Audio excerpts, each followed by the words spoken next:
Welcome to the Fit Girl Magic podcast.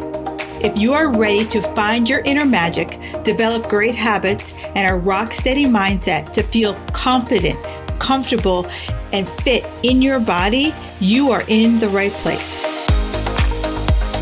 I am Kim Barnes Jefferson, and I'll be giving you weekly doses of health, fitness, and life tips sprinkled with humor and real talk. If you're ready to be consistent without the stress of perfection, magic makers, it's time to slip into your favorite pair of PJs, grab some coffee, kick back, and listen to today's show.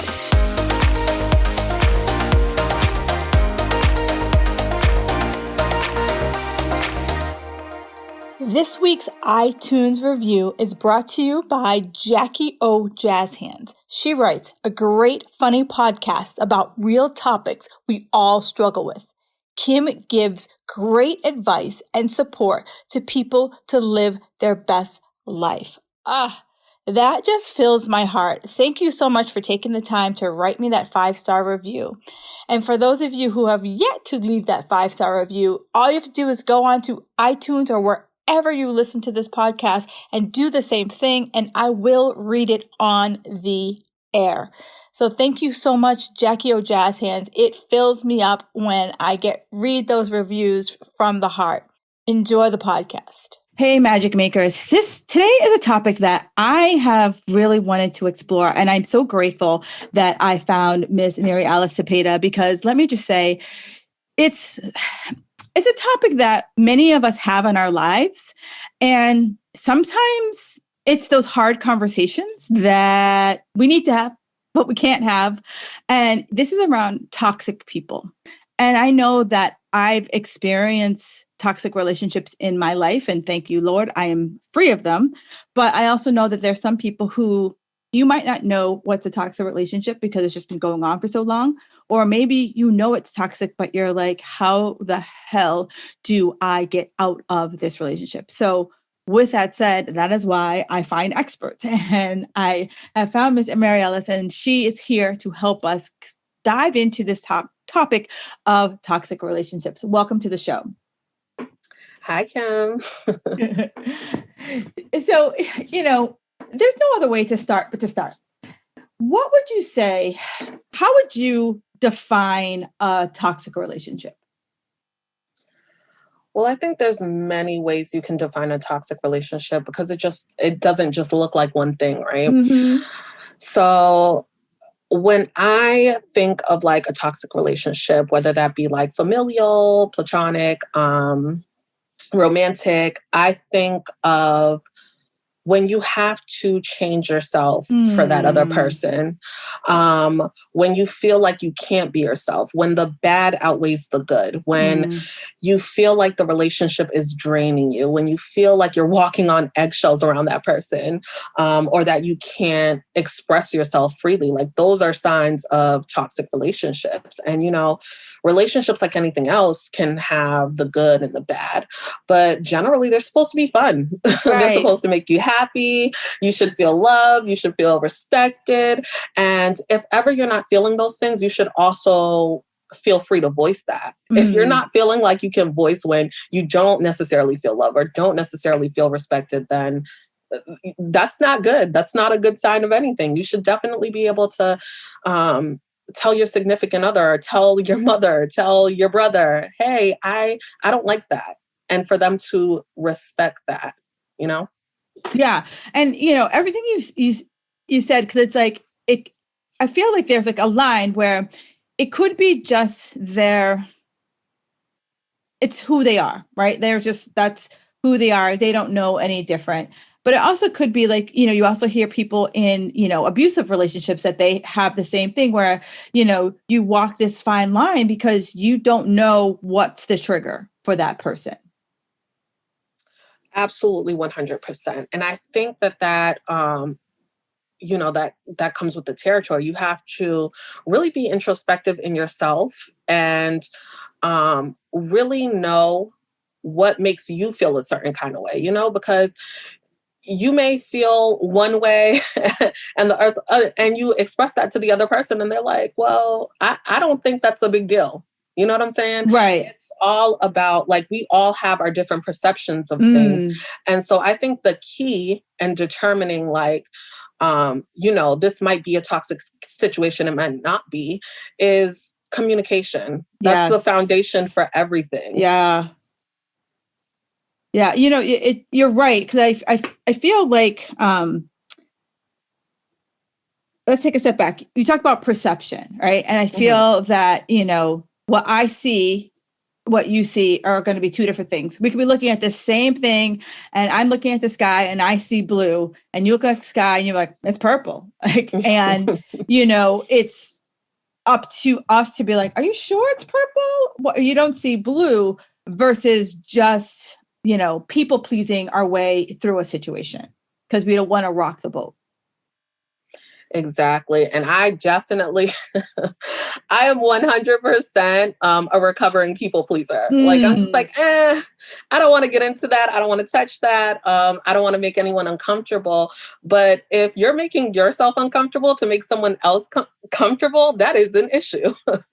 And 100%. And I see it, and I feel like it's a woman thing, right? Because as women, I don't know if we are instructed or if it's something that we model, right? That we look that if I don't make too much noise, if I don't take up too much space, I won't be seen as this, loudmouth or this person with an opinion or, whatever the negative connotation is if you were to speak your mind or have an opposite thought of whoever was having the thoughts.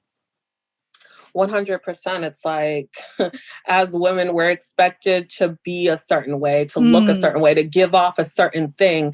And when we don't, it feels like everything within the patriarchy and the male gaze, it kind of feels like we're trying to fit somewhere societally, because we all want connection. We all, want to be connected to certain people in ways, whether that be in the office and, personal relationships. We all want to be giving off. There's something inside us that's like, this is how I want to be perceived. And so you do your best to be perceived in that way. But really, how other people perceive you is none of your business if you know your intentions and you know who you are as a person. And that's not to say that that's the only thing that matters at all, because it's not. But just to say that perception isn't everything. And once again, it all comes right back around to communication. And that's what we need to be doing to ensure that, there's no disconnect. Yeah, 100%. And I always, when I was in corporate America, the last company I was with, the owners of the company, it was a very small company, and the owners of the company, they hated having those hard conversations. And I come in and I came from, a larger company, and we had those hard conversations, because if you didn't have the hard conversations, you didn't grow.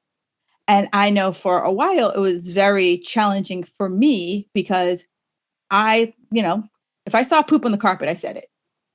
And it wasn't in a bad way. It was kind of like, if we ever want to get past this, we can't just say the room smells without saying the room smells because there's shit on the carpet. Yeah. And I feel that, you talked about, you talked about it, trying to fit in, right? So in a corporate, in a corporate culture, or even in a relationship, we're trying to fit in, not rock the boat. And, we might start to it becomes the thing, we just swallow our feelings. Versus, like you said, have this open door communication. So how do I start to open the door and have those conversations and not feel like I'm being combative? Well, I definitely think that it's something that is super hard, especially when you're not used to it. That's definitely going to be something that you're going to have to work on, and it's going to take practice. Right. But I think when you are someone who doesn't generally do that, you have to recognize that when you're stuffing down those feelings, they're going somewhere. They're not just disappearing. You're going to have to deal with them one way or another. And it might not be the way you want to deal with it. Yeah. It might come off passive aggressive. You might see it. It's going to seep out into other parts of your world. And so to be able to deal with those issues allows you to take them on head on and not allow them to just fester inside of you. So if you're looking to do those kinds of things, I think that information is where you want to be, right? So, look into the books. I know some people have a thing about self-help. They work. A lot of them don't. I'm not gonna lie. But sometimes you gotta kiss some frogs. Yep, there's that. So you definitely want to be where the information is, and you definitely always want to be acquiring some knowledge. If, something for me is that I don't do well with networking. It's so hard for me. But I'm going to where the knowledge is. Who does know that? Right. I'm going to them and trying to figure out how I can be better at doing those things. So if communication is not your strong suit, if taking on something head on isn't your strong suit, then look to those experts. They're out there. Yeah. And you can definitely figure out how to do that in a way that's right for you, because we all handle things differently. So you can find those resources. There is YouTube, the Google, all of that. It's out there. Yeah. And it's funny because I think a lot of times whenever I know I'm struggling, at the first, and this is before there was a Google, like I always was there. I'm like, there's a book, right? Let's just be honest, other than Corona, there's no new problems out there, right? And even if you say that it's a virus, like we've known that there's going to be this type of pandemic coming. And I'm sure if we go back to the book, and everyone keeps talking about 1918, if we go back to the book, I'm sure someone has read like, oh, we should do this. Oh, okay.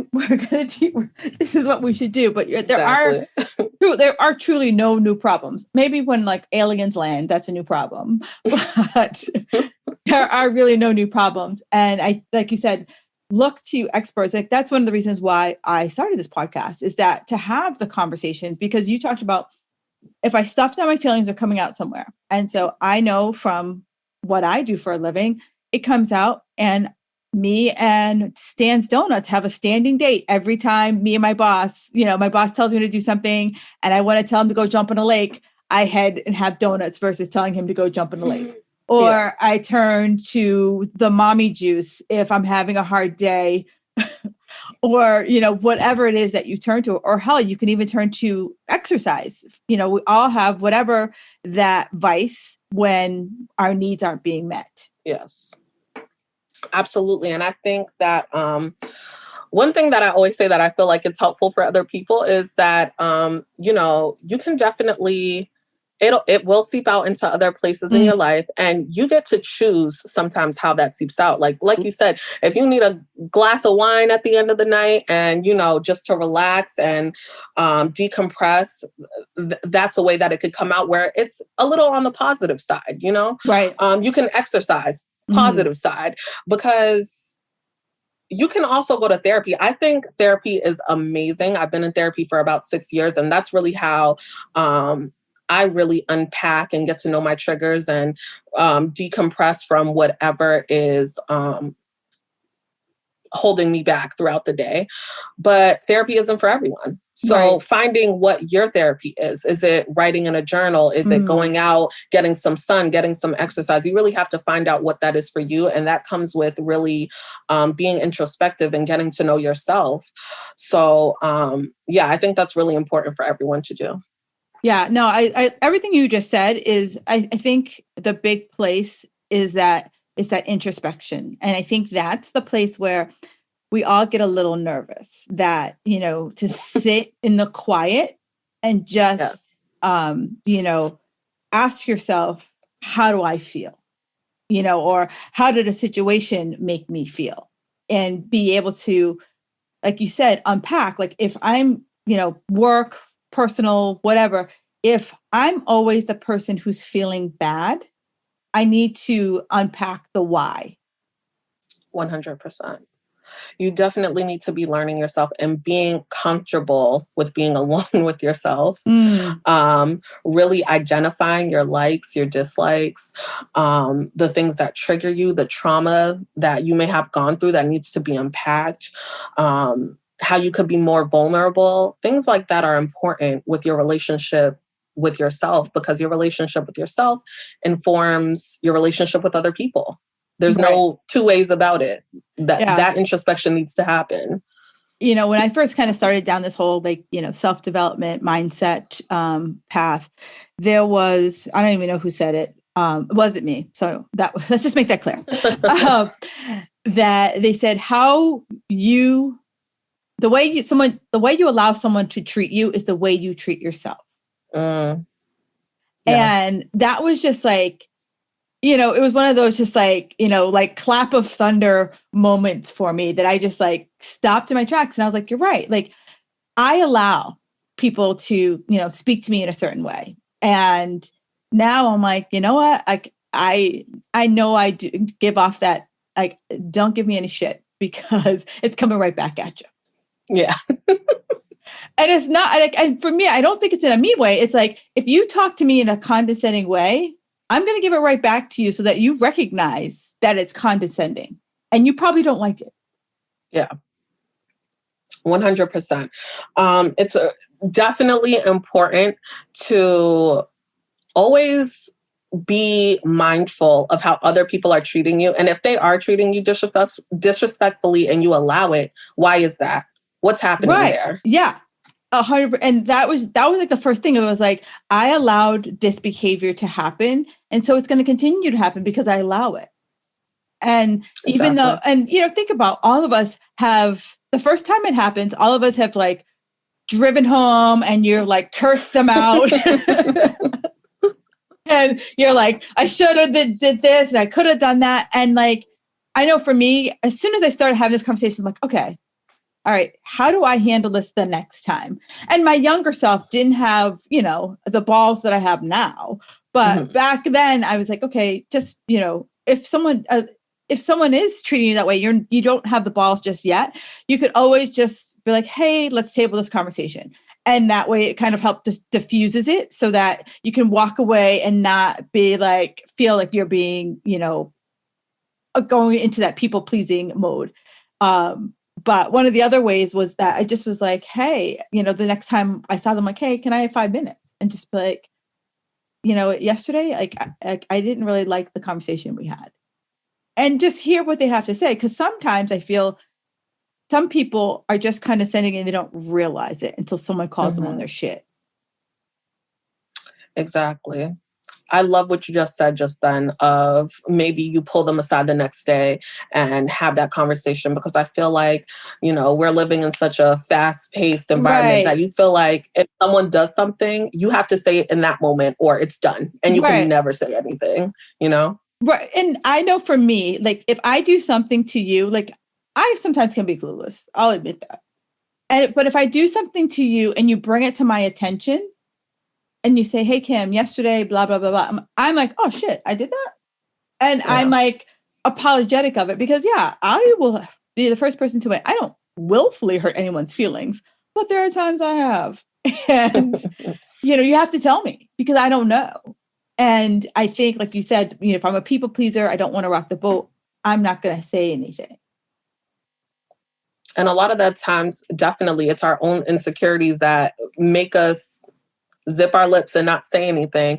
What will they think about me? They won't like me anymore. This is going to, lead to something completely different. And it's like, most people are really open to being like, oh, I am so sorry. I did not know I was doing that, and will be apologetic about it. But if you're holding it inside, you will never know. Right. It'll just be what it is. Yeah, exactly. So how do you manage that? I know for me, there are certain people that are just like, you know what, we're just not meant to be. And it was a friendship. So it was like, you know what, I don't need to be friends with you anymore. But what if that same thing, it's your mom, your dad, your spouse, it's like, how do you like navigate that? So I think that, getting out of any kind of relationship is going to be hard. If you have that attachment there, it's definitely going to be something that's going to be hard for you. So when you're contemplating like getting out of a relationship, with a mother, let's say, or something like that, I think it's really important. Once again, you have that word introspection. It's all because it's all about you. It begins and ends with you. So you need to identify like why you're in this relationship. So if it's because it's your mother, it's because it's your mother. Right, exactly. If it's because it's a significant other, is it because you love this person? Is it because you have kids with this person? Like, what is the reason you are there? That's what you need to be looking at. And you want to identify what has led you to thinking that you want to be rid of this relationship. It doesn't happen overnight. What has led you to be feeling this way? What kind of things have transpired that make you feel like there's no reconciliation possible? And, really ask yourself if you are done. Because you can read all the self-help books in the world. You can, you can go and watch all the YouTubes you want. If you are not ready, you are not leaving. And it is as simple as that. It's not just the knowledge, the logical thinking of I deserve better or I'm unhappy, of I need to leave. You have to be ready in your heart, in your mind, in your everything to say, I'm done with this. And this is what I'm going to do. What you're thinking needs to be in alignment with how you feel. That's how it happens. I don't want to be treated like this. I'm gone. That needs to be in alignment. Right. No, and you're right. Like I love how everything you said it and I think it always it comes back, and it's one of the things that I know I fist fought for a long time was journaling. I fought it.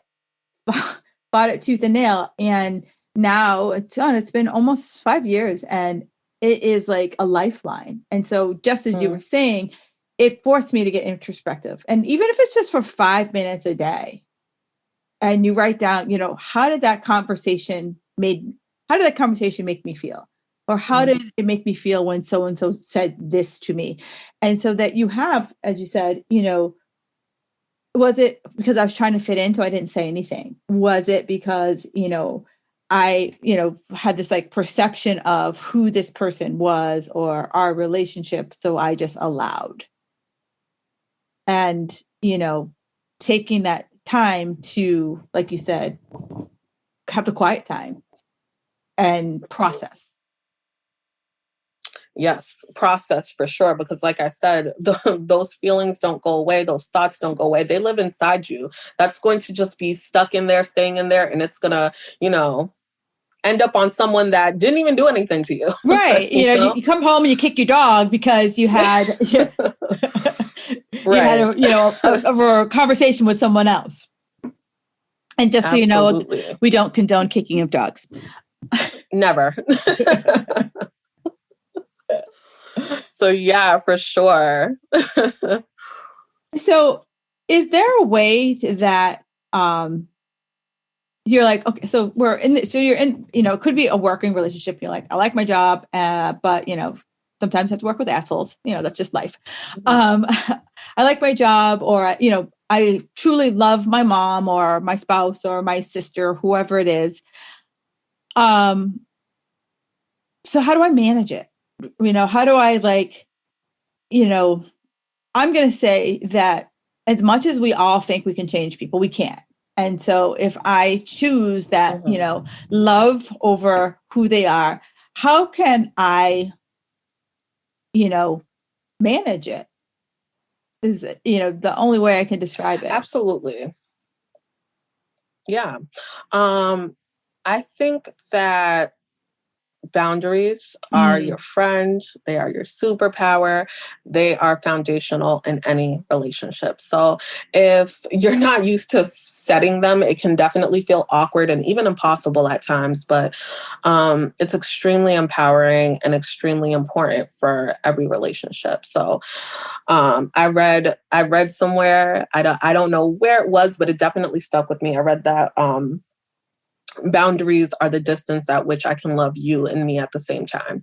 So You need to, that definitely, I hope that sticks with anyone out there listening that wants to set boundaries. That stuck with me because I know that, and when you set a boundary, you have to set that boundary like it's like a Jersey barrier, that like it's going to really take a lot to move it, because I see a lot of people who set boundaries and they'll be like, well, no, there's a reason why you set boundaries. And you put it, that is just like hit the nail on the head. It's like, if I don't have this boundary, our relationship's going to deteriorate.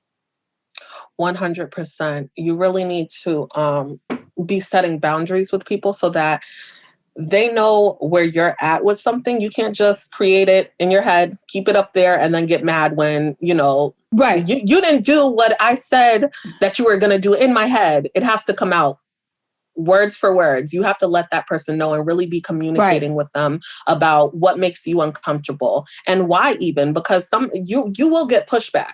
Oh, if it's someone like your mother, if it's someone like a best friend, you will 100% get pushback. So being able to know for yourself your why am I setting this boundary? Why do I need this? How is what this person's doing affecting me? And why do I want to put this boundary in place? And being able to communicate that with the other person, I think will do wonders for anyone. 100% pushback will happen. 100% it will be uncomfortable, especially when, you've never utilized that before. Right. But when you set that boundary and you maintain that boundary, because that's the key right there, maintaining. You can't just set and run. You have to set, keep setting, reset. So reminding. That the person 100%. Definitely. Yeah. No, so that it sticks. Right. And I absolutely love that, because I did a podcast last year about burnout. And one of the things she said, why people get burnt out is because we let resentments build up. And we're spending all if you continually push at something that I want to establish a boundary around, you don't know that. And inside, I'm like, the hell, like, come on. Like, why is she doing this all the time? Why does he keep doing this? And you're like, you've never told them that it was a problem. So of course I'm going to continue doing it, because you never said stop. Mm-hmm. And just because you think something should be like common sense or whatever, doesn't necessarily mean the other person knows that, My husband always says this to me. He's like, when, we see like something ridiculous, and he's like, my grandmother always said, common sense isn't common. There it is. There it is. And I've worked in restaurants and I've worked in gyms, and some of the stuff that you see, you're like, dang, I would have never predicted that. Exactly. It's like we'd like to think like our view of the world is maybe how everyone sees it. It's like, it's not. We were all raised differently. We all have different things that we value. So just because you think something's supposed to go one way, another person might see it as, I don't even know why you're reacting like that. It's not even that big of a deal, All right. So just because you said that, a thought popped into my head that I'm going to take a left turn.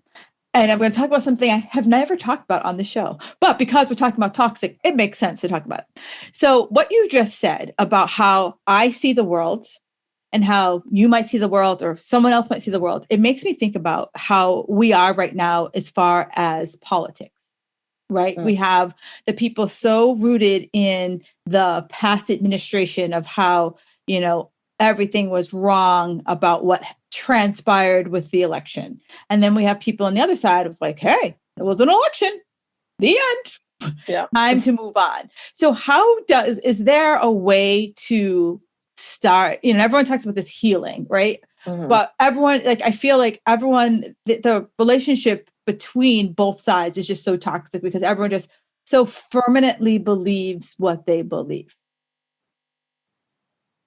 Mm-hmm. And I'm sure in families, not aside from politics, I'm sure in families, there are those same riffs about whatever, the way you treated grandma or, whatever went down in a family relationship. So if there's something just so, it brings up such visceral feelings, is there a healing that can happen? I do think that there's healing that can happen, and I don't think that that healing can happen without help. I don't think that's something that that you can just do without any outside intervention, only because some people are really, like you said, rooted in how they feel, and they're not going to change that. And they're never going to see your side of things because, it might be inconceivable to them to even think the way that you're thinking. So I definitely think outside intervention would be how to help. Like I don't know how we fix the political issues in the US and stuff like that, because I genuinely do not feel like there is acknowledgement and acceptance of certain things. And I don't think there's healing without that. There's no healing if you're blind to the things that that someone else is feeling. So say in like familial relationships, there's not necessarily going to be healing if you do not see what I'm saying. You don't necessarily have to agree with it, but to acknowledge it and accept it and say, I recognize that that is how you feel. That is important. Yeah. No. If there's none of that, there's no moving forward. Agreed. And even if it's like, like you said, if I believe the sky is purple and you believe the sky is blue, and no matter how many times I show you that it's blue or how many times you show me that it's purple, we're still going to be miles apart. But is there a way for us to agree to disagree and be able to kind of say, on this issue right here, you're never going to convince me of your side, and I'm never going to convince you of my side. But if we can kind of put a pin in this piece, can we move past it? Or is it something we'll always kind of like bring that thing out of the closet? Yeah, I think, like we were saying earlier, like it's really important to know yourself and know what you will allow, what you will accept, what is okay for you. Because if you say stick a pin in it, and anytime that pin comes out, there's chaos, that can't happen. So what are you willing to accept? What are you willing to say, listen, I may never get an apology for this, and I am okay with that. Yes. And continue healing how you need to heal, because healing is very personal, and no one can really tell you how to heal from something, especially like really deep things like maternal relationships and paternal relationships. Nobody can tell you how to heal from those things, how to move forward from those things. That's 100% up to you how you deal with it. You can acquire information, knowledge that helps you lead you to the decision that you want to do. But ultimately, it's 100% on you to say, how am I willing to move forward? Even if I never get that apology, how am I willing to move forward? Even if I don't feel like this person sees me for who I am, or the experiences that make me who I am, How do you move forward personally without any intervention from anybody else, Yeah, no, I absolutely like that. Because you're right. If, whatever the argument that I have is, and if I say, hey, let's just let's agree to disagree, and we're just going to move forward. We're not, whenever that subject comes up, we're just going to say agree to disagree and move forward. Versus, like you said, that person who can't, and every time, rips the Band-Aid off and brings it up, you won't ever have an opportunity to heal. And, who knows, maybe, I don't know how far in the future, when feelings aren't so on the surface. Exactly. You might be able to have a different conversation or a different perspective of the situation. There's definitely something to the time heals all. It does. So letting something breathe, you might even come to a different conclusion about it once you've had some time to think about stuff. So definitely giving something some time to breathe, and who knows, maybe you might not come to a different decision, but really sitting with yourself and thinking about those things can really help a lot. Journaling, talking to somebody else about it. Just being sure that you're looking at things from different points of view, not necessarily from the other person's point of view, but different things within yourself, I can look at something 60 different ways and then still come back to the same conclusion. Those are the kinds of things that you want to be trying to pull out of yourself. You know, and it's funny, and it's kind of like, as you said, I don't think, you know, without my self-development work, would we be having this conversation? Would I be able to, in other situations, kind of pull myself out of the situation and kind of look at it from like a bird's eye view so that I can, you know, and in the moment, and, you know, I'm not superhuman, but like, you know, sometimes it's like, I will admit there are emotions involved. And when emotions are involved, it's really easy to just, you know, blow it up to be this like huge thing, where if you kind of take a breath and just, you know, what's like, just kind of like what's happening right now in the moment versus catastrophizing it in your brain. Yeah, 100%. Sometimes you have to like pull it out of your brain to really be looking at it for what it is. Because like you said, when emotions are involved, things can get tricky. Things can get sticky. You could really, that made me think of like, you know, certain people who will look at a relationship and be like, you know, look at all this time I've invested. I could never leave. Or, you know, I've known this person for 10 years, 12 years. It's like, and how much more time are you going to know this person for making you unhappy? How much more time are you going to invest in something that, you know, that where your interests are not first? You know what I'm saying? And a lot of the times, if you're not we all have this thing within us where we're like putting our best interests at heart. Right. So you need to be doing that for yourself. A lot of the times we'll take the other person's interest and put that in front of ourselves when they might not necessarily be doing the same things. And so if they're not looking out for your best interests and you're not looking out for your best interests, then where do you come into play? Right. And, you know, let's be honest, everyone's selfish, right?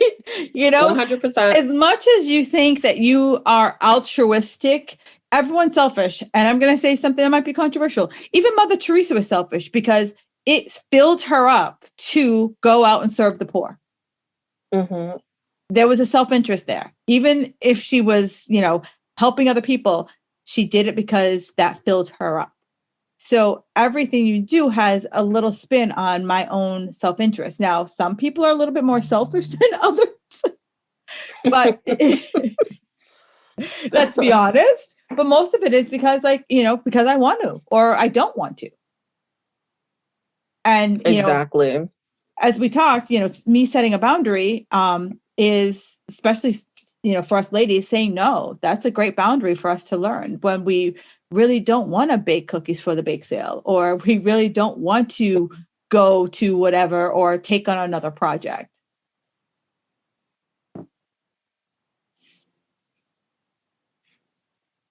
Kim, it's breaking up a little bit. Ooh, I hear you. Okay. Am I back? Yeah. All right. Yeah, it must, whenever it starts to rain, my internet gets a little wonky. Gotcha. Yeah. Good. Well, you're in the Boston area. Yes. Mm-hmm. Yeah, I live in Cambridge. Yeah, I'm over in Hyde Park. So yeah, so not that far. Yeah. Okay. So the last thing I heard was bake sale. So what I said is that, well, we talked a lot about boundaries, and I think one of the boundaries that I always try to bring to my clients is the word no. Mm-hmm. And no is a complete sentence. Like, I don't have to say to you, I don't have to say no because of A, B, C, or D. I just don't want to damn do it. The end. Mm-hmm. Yeah. And I think that's something within us where we're like, no, I feel so bad. There's guilt there. And it's like, you should never feel guilty about saying no. Whatever your reasons are, no, like you said, is a complete sentence, period.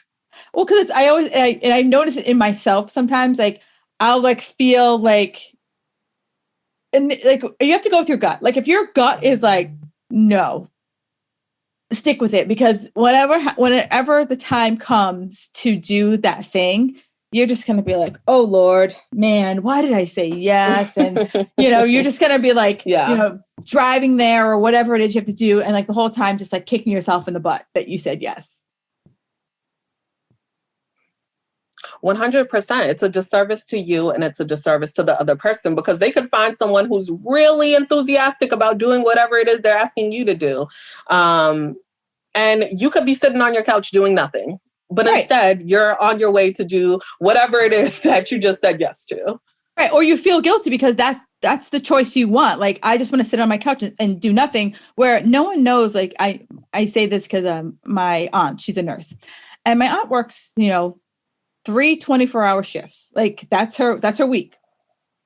And, if someone wants that fourth shift, if she just wants to sit on her butt after working 3 24-hour shifts, she shouldn't feel guilty saying no. And so she does. And so she'll like 100%. make a deal. She'll make a deal like, oh, I'll work 12 if you can find someone to work the other 12. And then eventually she just started being like, you know what? Like, for the last 20 years, this is what I've done. I've, sacrificed just me sitting on the couch after 3 days of working solid. And I'm going to do that. With no explanation to you other than no, 100%. I can't. Exactly. And, a thing to definitely keep in mind is that just because, you don't have anything to do doesn't mean you are free. Right. That's your time to do as you please. Right. And that's it. Right. I mean, we all need our ways to unwind. 100%. Self-care at its finest. Yes. Yeah. And, as a lady, I think, we always feel like if we're not,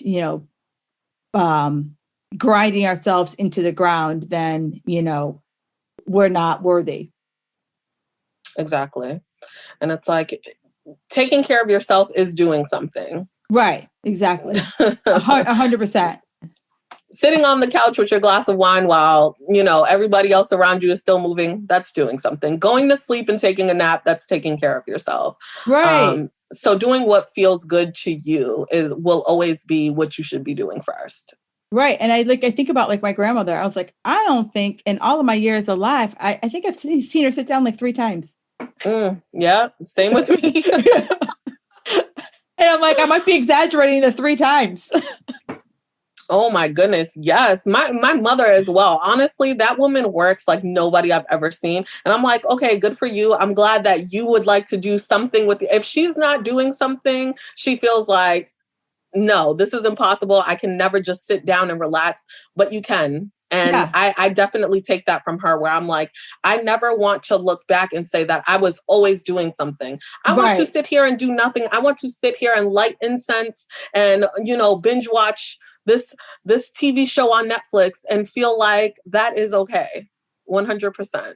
I know. I'm the biggest fan of, I teach class on Fridays, and every Friday I'm like, hey, what you doing for the weekend? And everyone's like, oh, I'm like, sitting on your ass is a plan. Like, I don't need, like, I'm not asking you like, oh, I'm climbing Kilimanjaro this weekend. No, if you were like, I'm sitting on my ass and I might not get out of my pajamas, I'm like, that's fabulous. Can I come over? Like, that is a plan.